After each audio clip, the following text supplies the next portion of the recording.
This video is for lesson 2 of unit 7 of the Algebra 2 blended class. We're going to be solving exponential functions today with logarithms.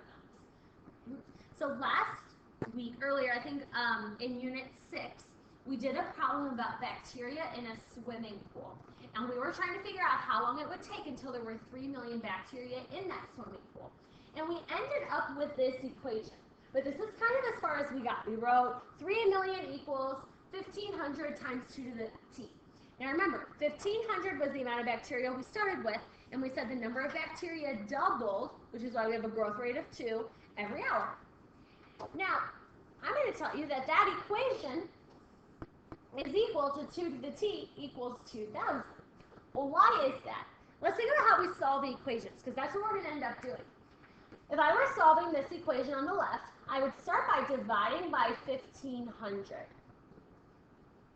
And if I divide 3 million by 1,500,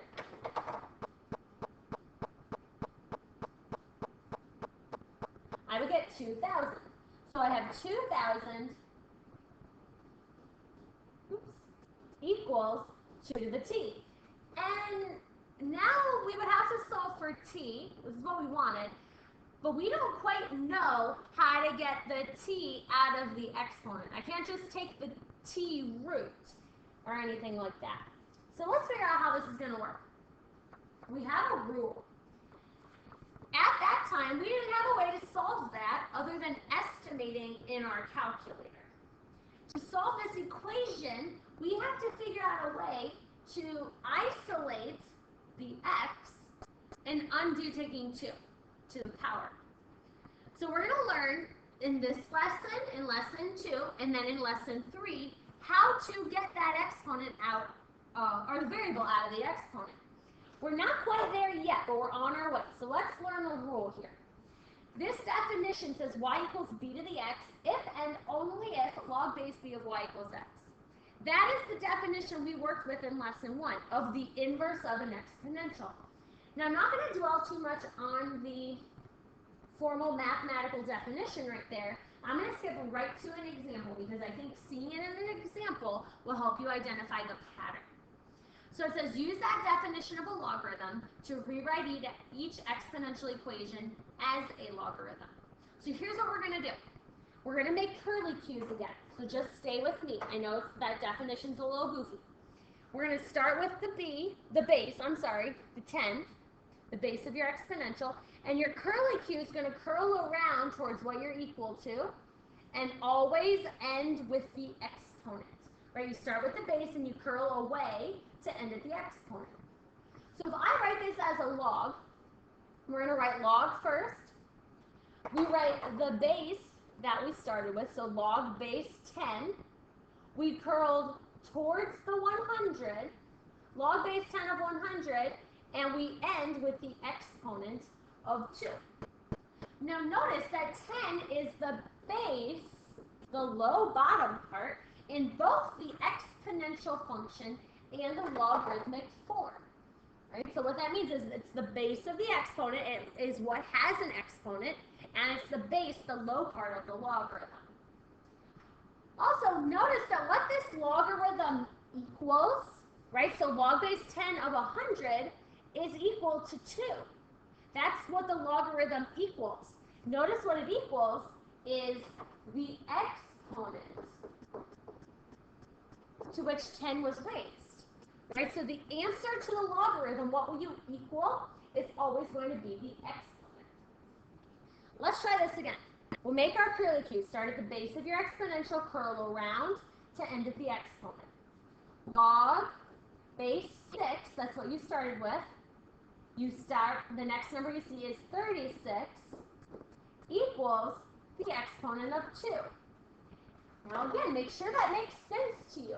The base here of 6 is the base of your logarithm, and the answer of the logarithm was the exponent. Try the last one. Log, start with our base of 2, log base 2. The next number you see is 32 equals 5. you should notice the same pattern in B and C. The answer for the logarithm, what you equal, is always equal to the original exponent. All right, now we're getting there, but why does this help us? Well, we're going to just practice. First, before we figure out why this helps us, let's practice rewriting all of these logarithms now in exponential form. We're going to go backwards. So we started with an exponential here, 6 to the second equals 36, or 2 to the fifth equals 32. Those have exponents, so that's why they're called exponential form. Now we're in logarithmic form because we have a log. We're going to turn these into exponents. Now we're going to use the same curly cube. So we're going to start with the base. Always start with the base. Go out to what you equal. So 4 to the second equals 16. Well, that's a true statement. 4 squared equals 16. Try the same thing in B. Start with the base. Go out to what you equal. And end with the last number. 6 to the 0 power equals 1. Now to double check this, you have to make sure you understand exponents. Anything raised to the 0 power is equal to 1. All right, lastly, this one has letters in it. We take 3, raise it to the t power equals n.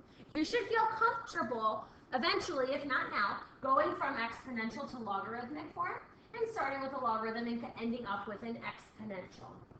Now let's use this to solve a logarithm. All right? Now, the reason, I know this can get confusing, I'm saying exponential and logarithmic a lot. First of all, before we talk about logarithms, I want you to think about solving an equation. 2x minus 6 equals 10. Okay? So we're not even talking logarithms here. I want you to think about solving a linear equation. When you solve an equation, you use inverses to solve it. Now, what I mean by that is, I have to start by moving the 6 in this equation to get x by itself. 6 is being subtracted. The opposite, or the inverse, of negative 6 is positive 6. That's why you add 6 to both sides. So I add 6 and I end up with 2x equals 16. And then I have to move the 2. Now 2 and x are being multiplied. So to move the 2, I have to do the opposite of multiplying, or the inverse, which is dividing. So I divide both sides by 2 to get x equals 8. So when I'm solving a logarithm, when I'm trying to find the value of x, I have to use inverses. It just happens that this time, instead of adding and subtracting, the inverses of logarithms are exponentials. We learned that in lesson 1. So to solve a logarithm, we have to use its inverse, called an exponential. So the way we do this is we turn this logarithm into exponential form. I'm going to take my curly cube here. 9 to the x power equals 81. Now here, we don't really know how to get the x out of the exponent yet, but you should know that 9 to what power is 81? Well, that would be the second power. So here x is 2. The next one's going to be a little bit easier. Make my curly cube. Right? We have 8 to the third equals x. Well, you just need a calculator for this. Figure out what is 8 to the third. That's 512. So x equals 512. Lastly, this one's a little bit more complicated. 5 to the second equals everything in the parentheses there, 3x plus 1. Now you have to do a little bit of simplifying. 5 to the second is 25 equals 3x plus 1. And now you solve this just like that example I made a little bit ago. I'm going to subtract 1 from both sides. So 24 equals 3x. And then I'm going to divide by 3. 24 divided by 3 is 8. All right, when you flip your paper over, there are 3 problems at the top that I want you to try on your own. I'm going to pause the video and I want you to do the same. And then if you need some help, unpause the video so that you can watch the explanation. All right, so let's do these 3 together. If you did them on your own, you can check the key or you can just skip ahead to see if you got the right answers. All right, we'll make our curly Q. I have 7 to some power x equals 1. Now here you need to know powers of exponents. If you're not sure, make a little table. 7 to the x power. Now if I make a table here, oh look, I see a y value of 1. That happens where x is 0. All right, so I can tell that here in the first one, x is 0. All right, that is just a property of exponents you should know. Anything raised to the 0 power equals 1. Now, part E. Raise up here. 5 to the 6th equals x. Again, I might need Desmos for this. I don't know what 5 to the 6th is maybe off the top of my head. So I'm going to have 5 to the 6th power, and it's 15,625. That would be your answer for x. And last one.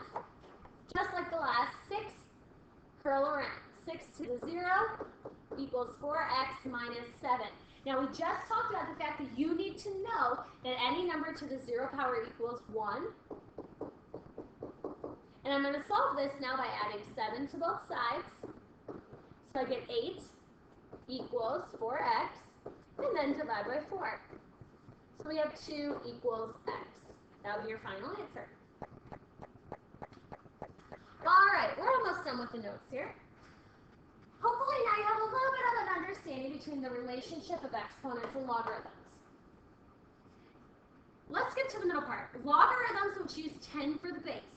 So when you see log base 10 of some number equals something, anything with a base of 10, those are called common logarithms. There are 2 kinds of logarithms. So base 10 is called a common logarithm and is expressed simply as log, you don't have to write the base of x. So this guy, log base 10 of 100, we could write that as log of 100 equals 2. If you don't see a base, assume that it's 10. So let's use our calculator. Log of 78. We're going to use, you can use your calculator. I'm going to use Desmos here. Let's find log of 78. Now, to find log on Desmos, you hit the functions button. It's not on the first screen. It's not on stack screen. It's not there. It's going to be under miscellaneous. You will see the word log. You can also type in, I'll show you here. You can also just type in the letters LOG. So log of 78. Log of 78 is 1.89. All right, I'm going to estimate it as 1.89. So I have that log of 78 is 1.89. Now it says write down what this means in terms of an exponential expression. Well, remember, if I'm taking log of 78, there's no base written, which means there's an assumed implied base of 10. So I would make my curly Q to write exponential form. This is 10 to the 1.89 power is equal to 78. Now let's check and see if that's true. If I take 10 to the 1.89 power, I get 77.6, which is roughly 78, right? The more exponents I make on this problem here, see how much closer we get to 78. So if I were to put all those decimals in, I would get really close to 78. We just estimated or approximated, so it was a little bit off.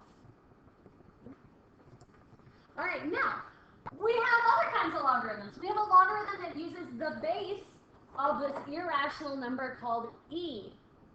E is equal to 2.718281828, on and on and on. Dot, dot, dot means that it doesn't ever stop. So if you type e into Desmos, you can see that it's 2.718281828, on and on and on and on. It's irrational. Now, we have some logarithms that have a base of e. So log base e of x, there's a different way to write that. It's called the natural logarithm. And the way we write it is this. I'm going to write under the line. ln of x. Now we don't say ln of x, we say natural log of x. It's French, log naturel, but natural log of x. Calculators are also programmed to do the natural logarithms, or decimals too. So I'll show you here. Let's evaluate natural log of 126. So if I go into Desmos, again, I'm going to go to Functions. Under Miscellaneous, right above log is the natural log. Or you can type in ln, and I get 4.836, 4.84. So just like the last one, I'm going to show you what this means as an exponential. Remember, there's a little base of e here. You can make your curlicue and say that this is the exponential e to the 4.836 should equal about 126.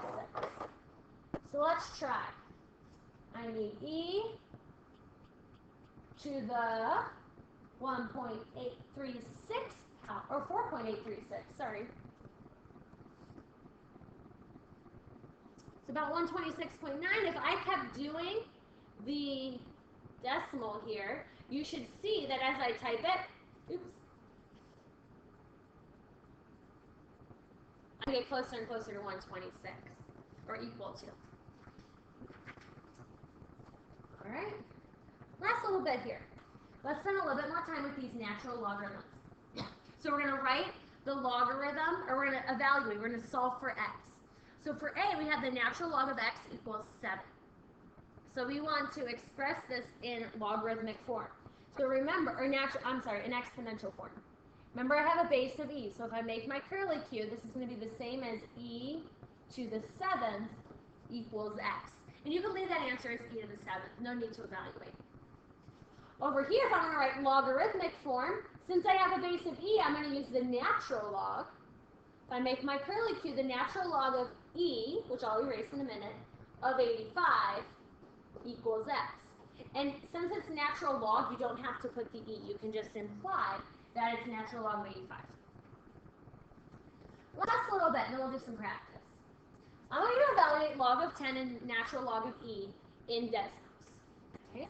So here I'm going to type in log of 10 and natural log of e. What do you notice about those? Well, I noticed that they both equal 1. So let's write this down. I have log of 10 equaled 1, and the natural log of e equaled 1. Well, why is that? Well, here's why. Remember, the base of the common log here is 10. The base of the natural log is e. If I rewrote this in exponential form, I'd make my curlicue, and I would write that as 10 to the first equals 10. Well, isn't that true? 10 to the first power equals 10. Same over here. If I rewrote that in exponential form, e to the first equals e, which is a true statement. All right, so just a little bit of a property about each one of those. I know this is a little bit complicated. Go ahead and ask your teacher for help, but really try the practice and watch the practice video if you need.